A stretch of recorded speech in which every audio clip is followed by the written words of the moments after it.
botched opening.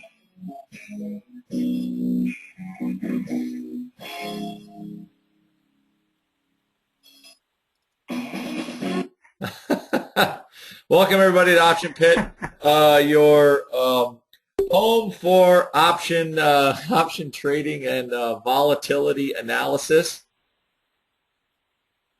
Did you, Nikos? I forgot to buy mine yesterday. Totally dumb. I had to buy some this morning. Yep, it was smart. I got sidetracked again at the end of the day. I just said you're doing pretty good. I do get sidetracked, unfortunately, with other stuff, which is not smart. But yes, you can be. You are welcome to remind me to buy the calls I wanted to buy. I think we should. I know. I said. I'm glad I talked to you about it. You're paying attention better. Although I did close my short puts for a penny, just in case. All right, let's go on to the morning volatility report. More of the same with SPX and VIX. Why does Mark say this?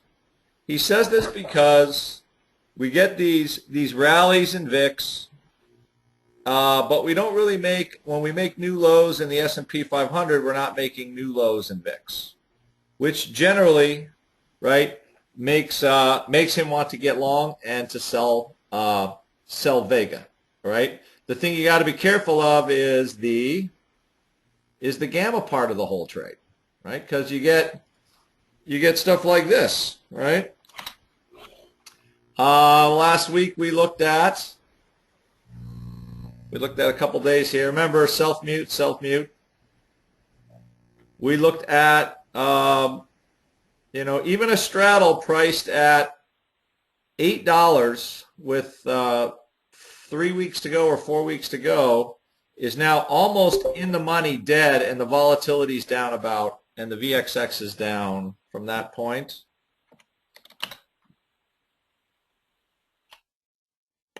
And for all of you, I did buy some Microsoft though yesterday. I did do something, Nikos. I had to buy the pre-earning straddles. But volatility, again, starting to dive. And, here's where we were. So before all this last round of oil, that is a reasonable stopping point for VXX, however you want to think you're going to get there. This was where we were while we were trying to make, I believe, highs into the end of the year.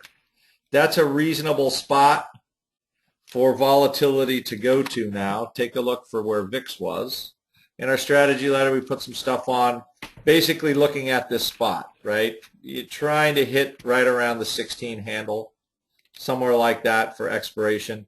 The reason being, you still have so much daily movement. Realize vol, you're up 1.5% already. You can't, VIX is not dropping below 16. Every time we wake up, we gap. You're not going to get the big drawdown in volatility.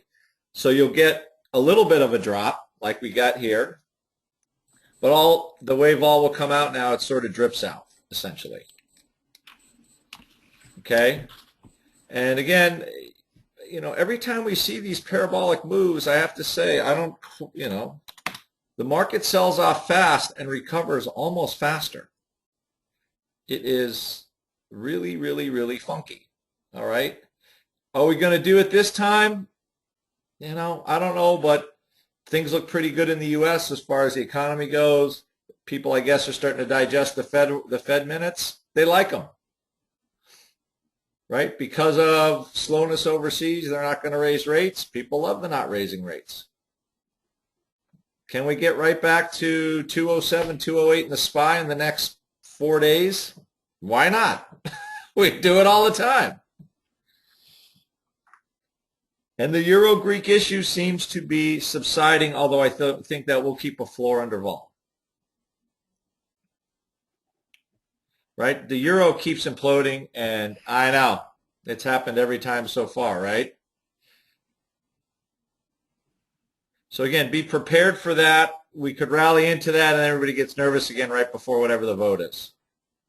But apparently some of the political machinations over there makes it hard for, well, I guess that near communist party to really take over the government. So they're kind of stymied, it would seem. And that's, I guess, what the market's starting to say a bit. All right, so what do we have? I would say look for trades that still are, like, have a little long gamma, but short vega. That's what I would be looking for at this point. Anything like that, or, you know, iron condors, but you got to be mindful of the upside. Anything where you're selling, taking some kind of short vega position for at least the next 3 or 4 days, right? You could use vol products. It's kind of a smorgasbord, really. I'm looking at, you know, we still have a very flat VIX curve or future curve from what I can see here. We only have about $2 between the spot and July.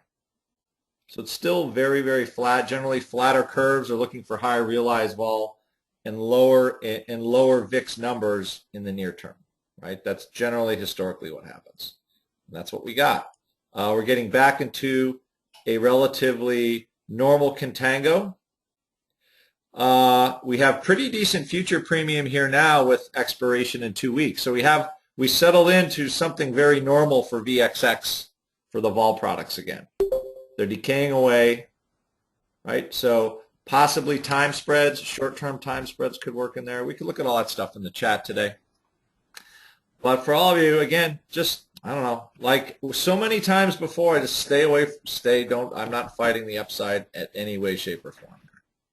All right. All right, everybody. Have a good day, and we will see you later in the option pit chat. All right. All right. Bye-bye.